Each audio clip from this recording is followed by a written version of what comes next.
Well, here's another great little story.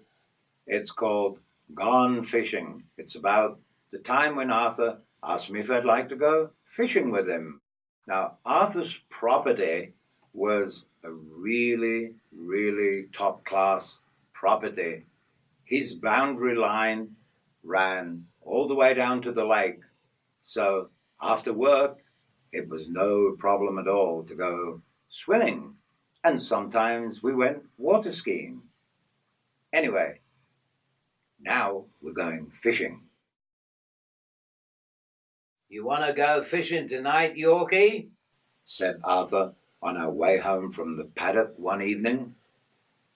"Yeah, I'd love to, Arthur, but I haven't got a rod and reel." "You don't need a rod for what I've got in mind, mate." "Then how are we going to catch fish?" "I'll show you when we get home." We parked the ute in the yard, and Arthur said, "Have a look in that shed over there, Yorky, and you'll find a large sack behind the door. Fetch it over here, will you? It's not very heavy." The sack was right where he said, so I picked it up and took it over to where he was chopping a few logs for the evening's fire. "Good on you, Yorky. I'll just split this big log, and then we'll go down to the lake side." When we were at the water's edge, Arthur said, "There's a small tin rowing boat under that clump of overhanging trees. Float it down here, Yorky." The tin boat was only about 10 feet and had a metal bench seat at each end. "Climb in, mate, and we'll row out a ways." Arthur's property was a very beautiful place. The back part of his yard gently sloped down through the trees to the water's edge. There was always lots of bird life to be seen around dusk. Ducks, shags, cormorants, and even black swans used to use the lake as their home. And there was always an abundant supply of catfish, small cod, and plenty of turtles. "Row out towards that stump sticking out of the water," said Arthur, who was sat up front, undoing the old sack. When he opened the top of the sack, I could see why we didn't need any fishing rods.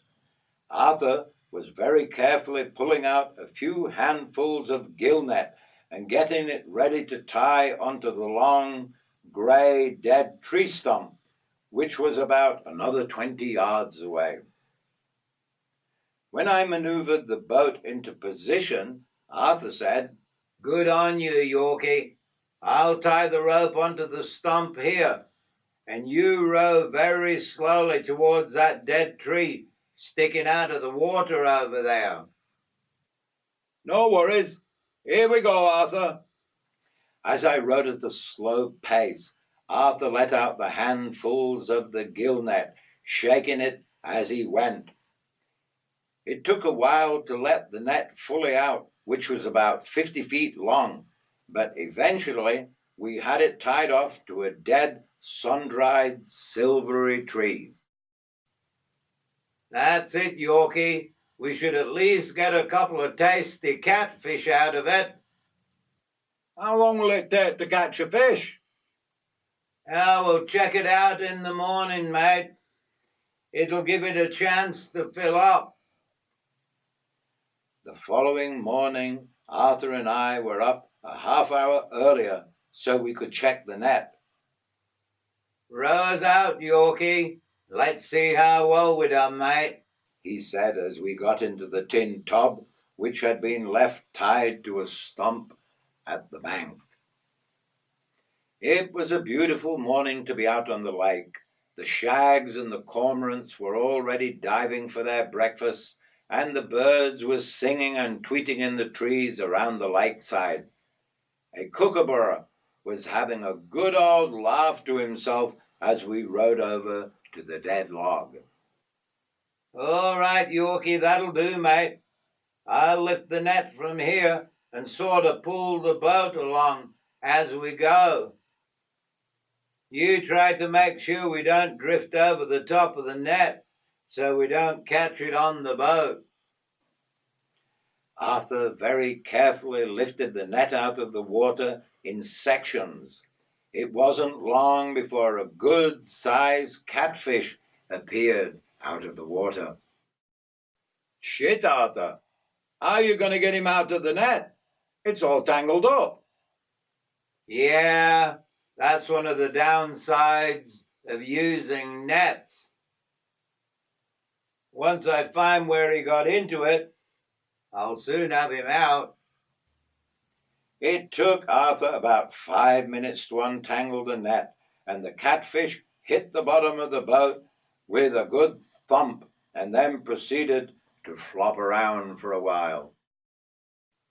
"How big do you think he is?" He's probably around 3 pounds.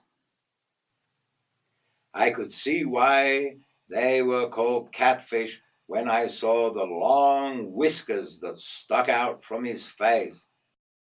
"What a bastard," said Arthur as he pulled on the gill-net. "What's the matter, mate?" I said as I leaned over in the boat. "We got the turtle caught up in it, and he's made a right bloody mess of the net." The turtle was moving all over the place as Arthur pulled the section of the net into the boat. He spent a good 10 minutes trying to untangle the long-necked turtle, but the more Arthur untangled him, the more he moved his legs around and retangled himself. "God's truth, I didn't want to do this, but there's only one way to get him out of that tangle now." Arthur put his hand to his belt and pulled out the pocket knife from the small leather case he kept it in. He opened the main blade, which he kept good and sharp, because he used that knife for everything. "You're going to have to cut the net so you can get him out, Arthur." "Not on your life, mate," he said, as he cut the turtle's head off with one sharp thrust. He held the turtle over the side of the boat so it didn't mess the boat up with blood. This gave me quite a shock, as I didn't expect it. "Only one way to get 'em out when they get so tangled up." "How come there's so many dead turtles on the road if they live in water?" "They travel across land. Once their usual water hole dries up, they've been known to travel 40 or 50 miles to get to a new water hole." "How do they know which direction to travel in?" "They got a good sense of smell, Yorky. They can smell water when it's miles away." That morning we got 3 good-sized catfish out of the net, and that evening Arthur's wife cooked them up for dinner. A sprinkling of salt and pepper and a fresh lemon out of Arthur's orchard made for a good meal. After dinner, I sometimes watched an hour or so of TV in Arthur's large main room, but that evening Arthur's wife was really wound up tight. Everyone was sitting around with their feet up on a large footstool when she singled me out and said, "Get your feet off my furniture! Where do you think you are, at home?" "Oh, no, Mrs. Aubrey. My mistake. I just saw that everybody else had their feet on the furniture, so I just followed suit." I left the house about 5 minutes after that episode and went back to my room. About 10 minutes later, Arthur knocked on the door and came in. "You all right, Yorky?" "Yeah, I'm all right. I didn't mean to offend your wife." "That's all right, mate. It's not your fault. She has a few problems which make her uptight most of the time. So she's on medication, and when she gets low on the medicine, she tends to get pretty cranky for no good reason. Don't take it personal, mate. All right, Arthur. As long as I'm aware of that, I'll be careful around her. Anyway, mate, it's good for me that you're here, 'cause if not, she'd have gotten cranky with me, mate. Well, that was my little fishing story with Arthur on the lake at Lake Cargelligo. I'm sure that Arthur's wife, before she got a little bit wonky in the head, was a very decent woman. Now, I didn't want to put myself in that position again, so I said to Arthur, you know what, Arthur, if it's all right with you, I think I'll eat my meals in the room. And Arthur said, well, Yorky mate, he said, I tend to agree with you. It might be better. Okay, so see you all next time for more stories from the Outback.